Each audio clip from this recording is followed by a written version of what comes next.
भारताचे एक सार्वभौम समाजवादी धर्मनिरपेक्ष लोकशाही गणराज्य घडवण्याचा त्याच्या सर्व नागरिकास सामाजिक आर्थिक व राजनैतिक न्याय विचार अभिव्यक्ती विश्वास श्रद्धा व उपासना सर्वात महत्वाची भावना आहे ती सर्वात महत्वाची भावना डॉक्टर बाबासाहेब आंबेडकरांची होती।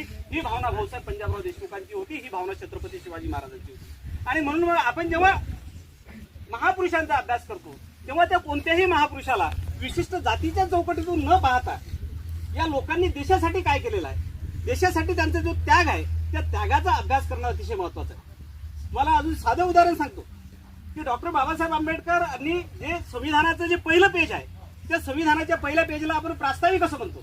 या प्रास्ताविकेमध्ये जे डॉक्टर बाबासाहेब आंबेडकरांनी शब्द घातलेले आहेत ते शब्द सुद्धा अतिशय जाणीवपूर्वक आहेत। कदाचित डॉक्टर बाबासाहेब आंबेडकरांनी जर ठरवलं असतं तर संविधानाच्या प्रस्तावनेमध्ये त्यांना स्वतःचा उल्लेख करता आला असता, परंतु सर्वात पहिला संविधानाच्या प्रास्ताविकेमध्ये शब्द आहेत म्हणजे आम्ही भारतीय लोक।